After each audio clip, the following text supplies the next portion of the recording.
Hi, this is a demonstration video of a Pioneer stereo system from 1983. At least that's when these were purchased, new. There's three components here. The cassette deck is CT-X6. Tuner is F-X5. And the amplifier is A-X7. This unit is working. I had to replace the belts in the cassette deck because they were all dried up and broken, and so, but that's functional now. These units were quite expensive in the day. Tuner was $325, amplifier $450, and $350 on the cassette deck. Those are all the owner's manuals there. They are all separate units, so you can use them independently if you want to. But I've got the full set here together, and I also have additional items plugged into the amplifier. In addition to the cassette deck and the tuner, I have a record player for the phono input, and I've got this playing some piano music in the auxiliary input. So what's one interesting note is these are a smaller footprint than your typical stereos. They're a little bit narrower and a little bit less deep than a standard stereo, so they take up a little bit less room, a little more compact.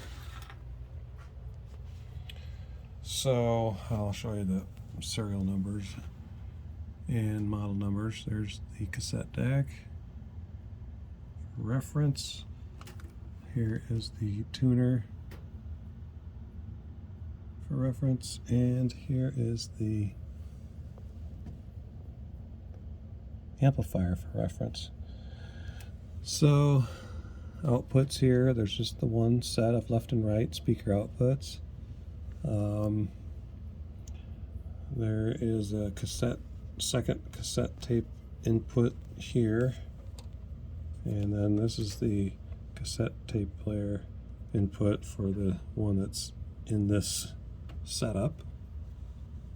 And then here's your auxiliary here for the for that little MP3 player I have over there.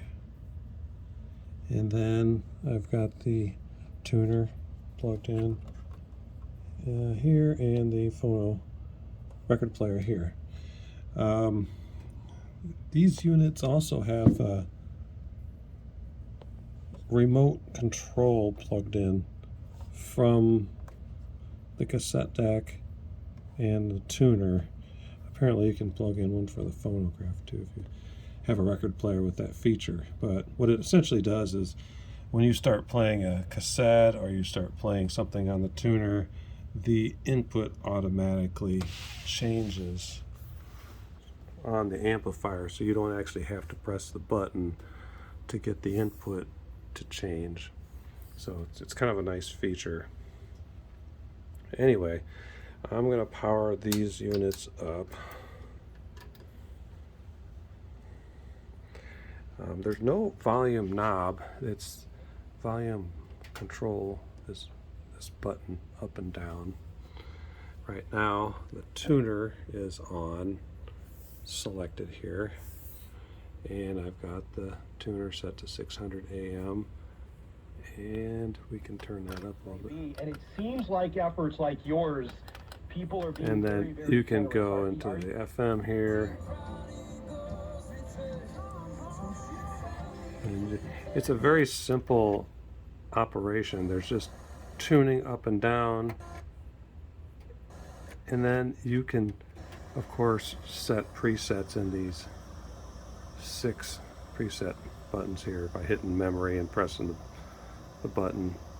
So you get memory, set that to 4. If I hit 1, it goes back to 89.1. So it's really simple to operate. There's not a whole lot of fancy features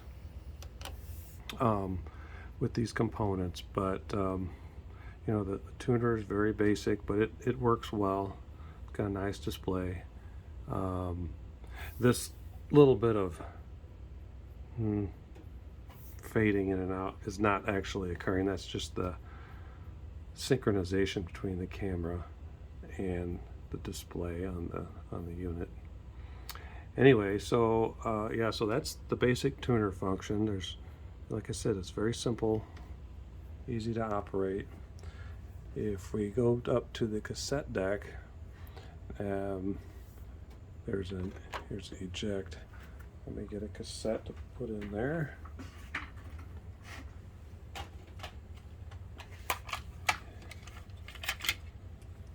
I'll drop this in. I guess just to poke inside, you can see it's pretty. You know, the head is in good condition. The pinch roller is in good shape. It's all working well. Nothing real fancy, but it does function.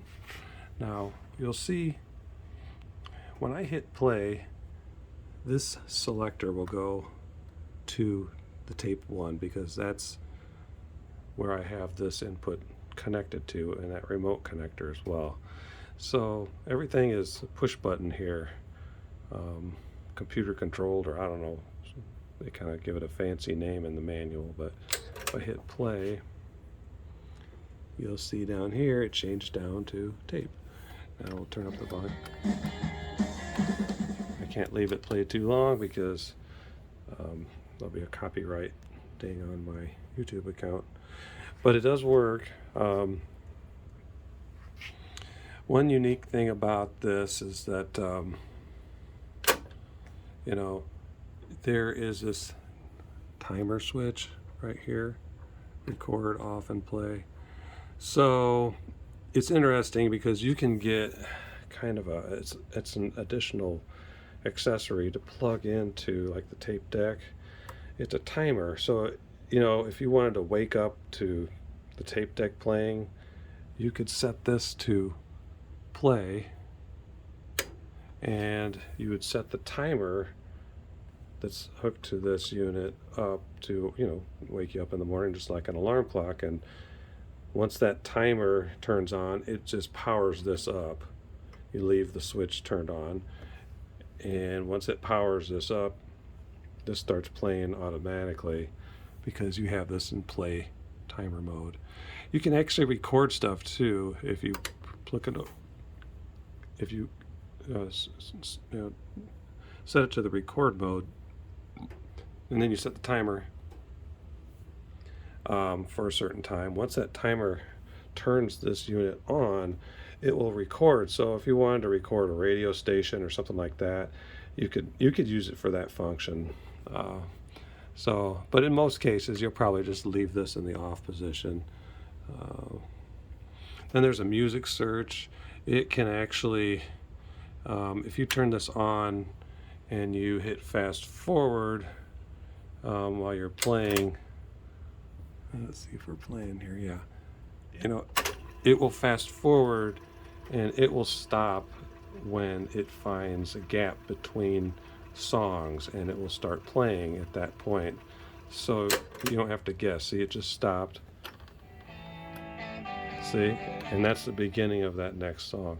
So that's kind of a nice feature. It finds blank portions of the audio and automatically stops and starts playing at that point.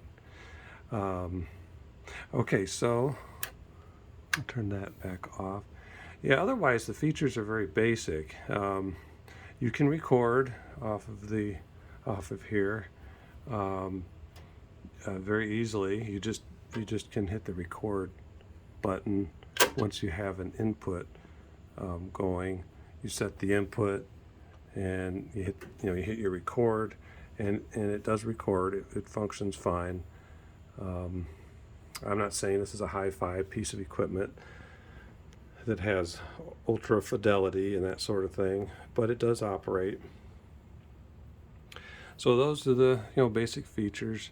It's that's what I like about this unit. It's very simple. You can set your cassette style format, whether it's normal bias, chrome or metal, to get the best sound to match the cassette deck or the cassette format that you're using.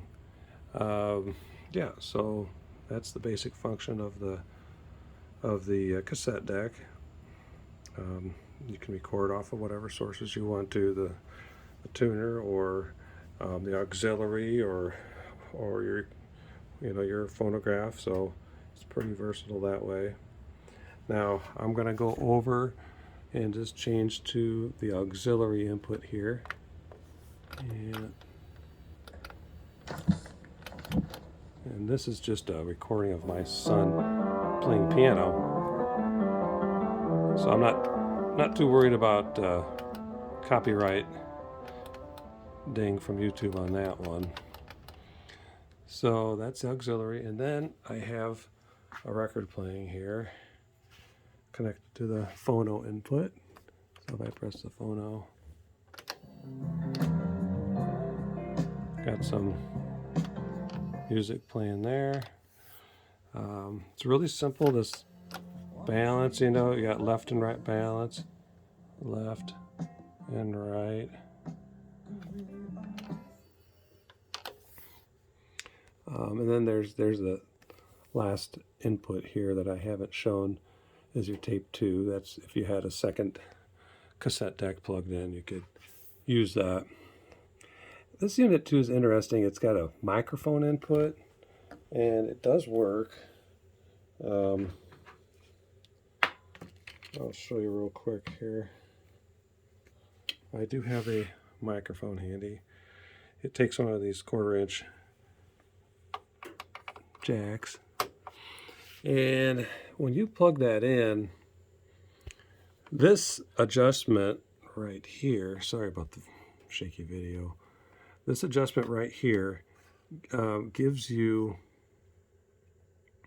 control over whether it's only using the microphone or it's only using the source.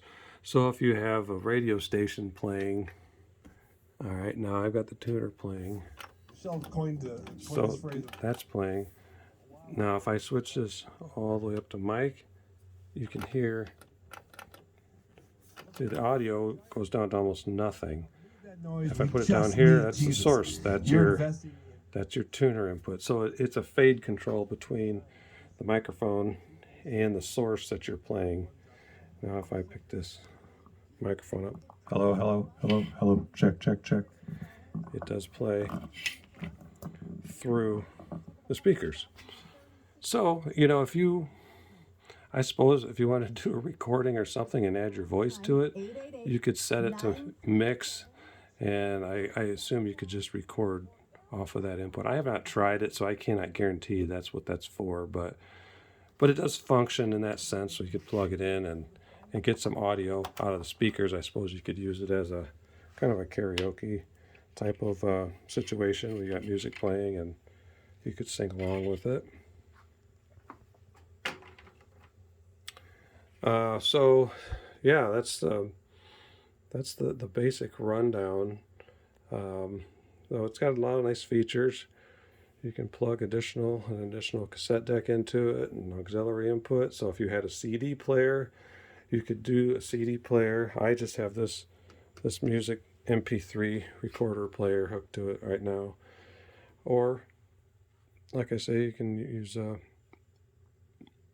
record player too if you want to.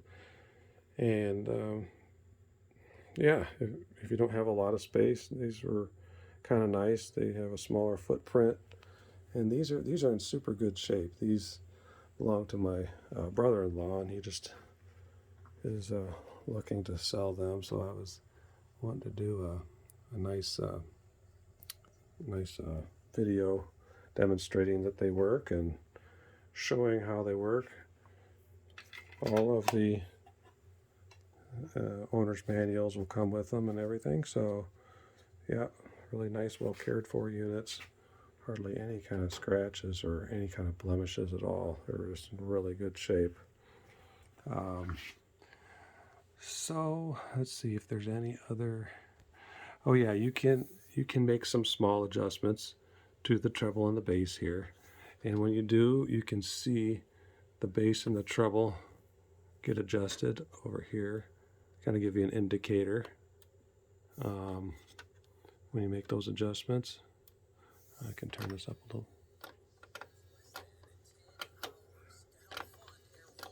So if I go back down here, with your $30 a month easy gift at air1.com or you can see that the 2471. sound does change when I make these adjustments. So yeah, simple, easy to operate. This particular set is in excellent shape. Thank you for watching.